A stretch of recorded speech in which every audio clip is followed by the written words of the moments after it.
मुझे बहुत खुशी हो रही कि आज हम लोग ये क्रीड़ा महोत्सव की डेट्स भी आज जारी हुई है और मुझे इस समय हमने ये हमारा 7वां साल,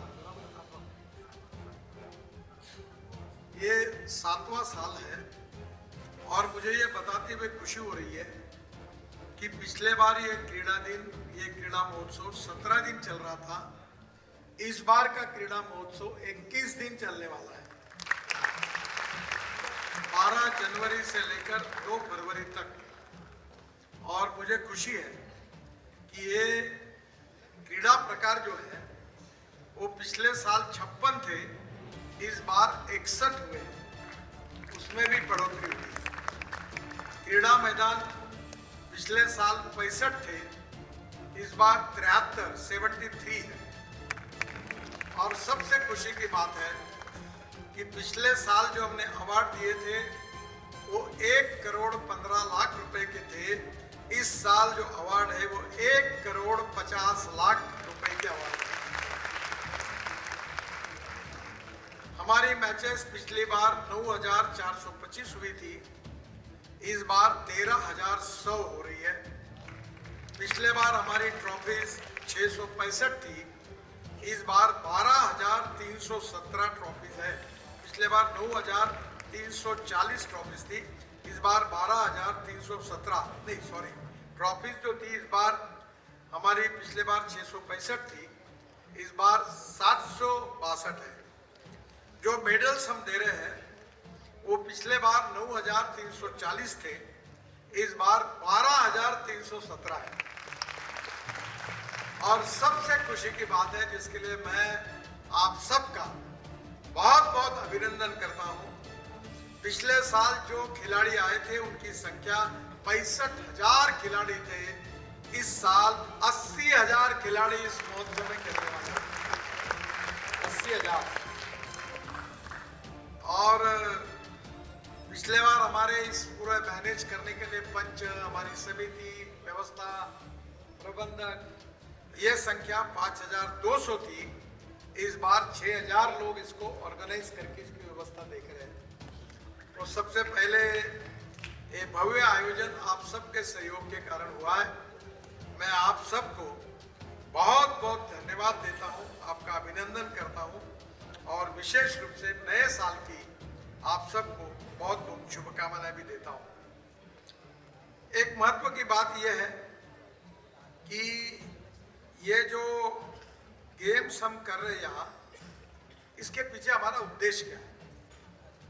नाम इसमें राजनीति लाते हैं ना पार्टीबाजी लाते हैं, खेलने वाले खिलाड़ी यही क्राइटेरिया है।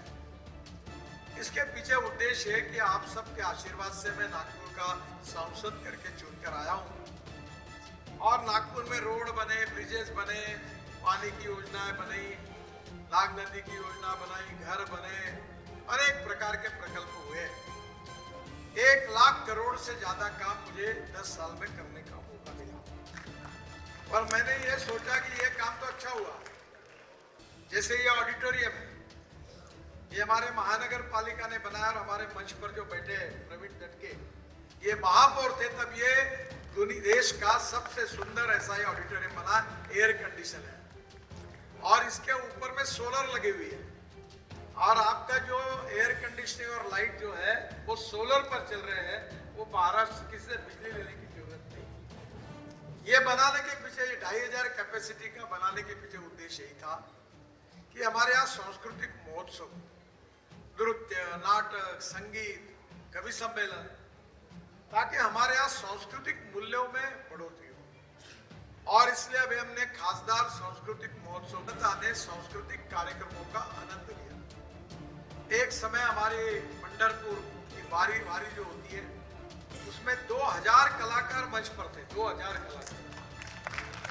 एक संस्कार भारती ने स्वतंत्र वीर सावरकर जी के ऊपर कार्यक्रम किया, संगीत, नृत्य और नाटक, 1200 कलाकारों ने कार्यक्रम किया और देश के बड़े बड़े फिल्म स्टार, एक्टर, गायक सब अभी आकर गए। अब सांस्कृतिक महोत्सव के पहले और क्रीड़ा महोत्सव के पहले हमने विदर्भ के किसानों के लिए एग्रो विजन का कार्यक्रम किया, जिसमें 3 लाख किसान शरीक हुए थे। और हमारे गांव का विकास कैसे हो, कृषि क्षेत्र का विकास कैसे हो, गांव गरीब मजदूर किसान का कल्याण करने में नई योजनाएं, नई टेक्नोलॉजी कैसे आए, इसके ऊपर वो काम हुआ। और चौथा कार्यक्रम अभी तय हुआ है, वो है खासदार उद्योग महोत्सव। अब उसका नाम विदर्भ एडवांटेज विदर्भ ऐसा किया है। और ये इसका उद्घाटन हमारे महाराष्ट्र के मुख्यमंत्री देवेंद्र जी फडणवीस करने वाले हैं। पालक मंत्री अपने पालक मंत्री बने नहीं बनेंगे, और हमारे महसूल मंत्री जो है यही बनने वाले हैं, पर इसकी घोषणा मुख्यमंत्री करेंगे। तो चंद्रशेखर बावनकुळे जी हमारे महसूल मंत्री है, क्योंकि वो पहले पालक मंत्री थे, तो हमारे मुंह में वो पालक मंत्री नाम बैठ गया। हमारे नितिन जी ने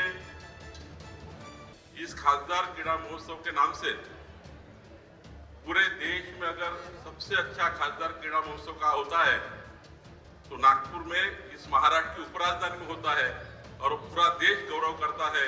इसलिए नितिन जी का हम सब गौरव करते हैं। नितिन जी ने जब ये बात 7 साल पहले कही थी, तब मैं नागपुर का पालक मंत्री भी था, और जिस प्रकार से नितिन जी ने योजना बनाई, संदीप जी को बुला के, जो पहली योजना बनी थी 7 साल पहले, एक छोटा रूप था। हमें नहीं मालूम था कि 7 साल के बाद 80,000 90,000 हमारे यहाँ पे खिलाड़ी जो होंगे, जो बच्चे होंगे, सभी प्रकार के स्पोर्ट होंगे, ये नहीं मालूम था। लेकिन जिस प्रकार से 7 सालों का आयोजन हुआ, और 7वें साल में तो जो अभी हम जिस योजना का क्रीड़ा स्पोर्ट के हमारे इस खासदार क्रीड़ा महोत्सव का डेट्स हमने डिक्लेयर किया है। इस डेट में जो योजना बनाई गई है, इसमें सारे खेलों को, सारे वर्ग के लोगों को इसमें प्राथमिकता दी है। तो निश्चित रूप से आज माननीय नितिन जी ने फिर एक बार नागपुर को सौगात दी है, विदर्भ को सौगात दी है। महोत्सव में आकर और हम सबको सम्मान देने के लिए आपका बहुत बहुत धन्यवाद।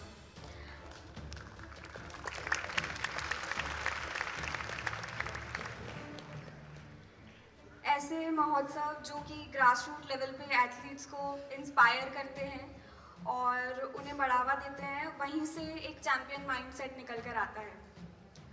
और जब ऐसे महोत्सव होते हैं, मुझे खासकर यहाँ आकर इतना अच्छा लग रहा है, क्योंकि इतने सारे एथलीट्स हैं यहाँ पर जो अपने करियर की शुरुआत करेंगे, जो वापसी करेंगे, कुछ लोग जिन्होंने पिछले साल उतना अच्छा नहीं करा था और मजबूती से अपने सपनों की ओर आगे बढ़ेंगे। ऐसे महोत्सव और ऐसे कार्यक्रम से जो इंस्पिरेशन मिलती है, क्योंकि जब हमने शुरू करा था तब ग्रास रूट लेवल पर इतना नहीं होता था, तो ये जो मोटिवेशन मिलती है स्पेशली ग्रास रूट लेवल पे। और मुझे अभी पता चल रहा है कि यहाँ पर 3 दिन पैरा एथलीट्स के लिए भी कंपटीशन होंगे। तो ये छोटे छोटे कंपटीशन से ही आगे बढ़कर हम इंडियन स्पोर्ट्स को और मोटिवेट करते हैं और बढ़ावा देंगे कि आगे पैरालंपिक एथलीट्स और ओलंपिक एथलीट्स भी निकलेंगे।